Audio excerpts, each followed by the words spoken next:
In 1989, rap group 2 Live Crew came under attack to see if their outlandish lyrics were protected by the First Amendment. In recent times, Citizens United came under attack when their political documentary was seen as illegal because it was not protected by the First Amendment under McCain-Feingold. One prominent official argued that 2 Live Crew should be protected, and that freedom of speech should allow art to remain unhindered and unchallenged by government interference. This same prominent official argued that political speech was not protected under the First Amendment. Who was this controversial political figure? President Obama's nominee to the Supreme Court, Elena Kagan. What kind of bizarro world is this, where art is protected but the Federalist Papers are not?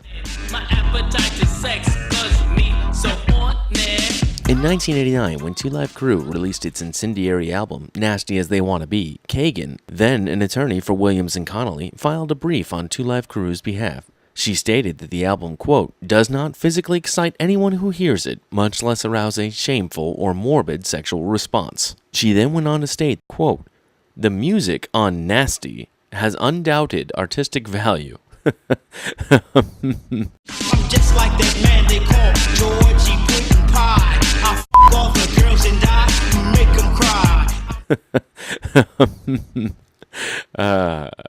Years later, Luther Campbell, aka Uncle Luke, gave Kagan his full endorsement while writing his weekly column. He stated, quote, in other words, my homegirl Kagan was saying people could not be aroused by the lyrics. She did a great job fighting on 2 Live Crew's behalf.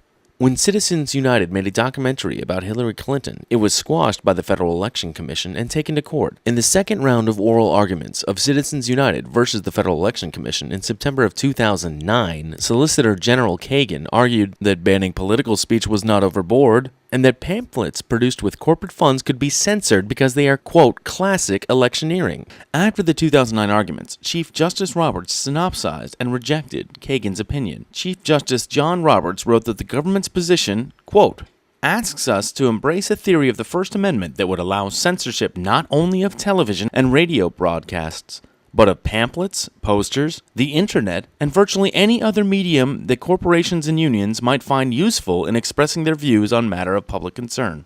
So let me get this straight. In Elena Kagan's world, this is okay. You said it yourself.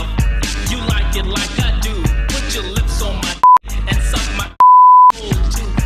And this should be protected because it's undoubtedly full of artistic value. Yeah, okay.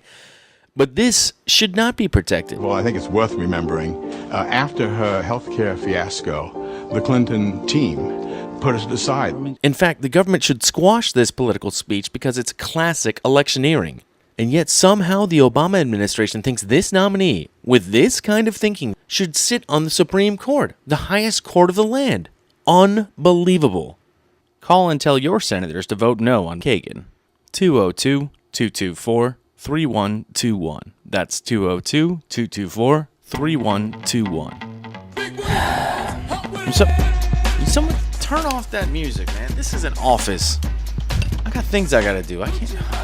We'll let the interns get the music selection. Will you get them away from 2 Live Crew, please?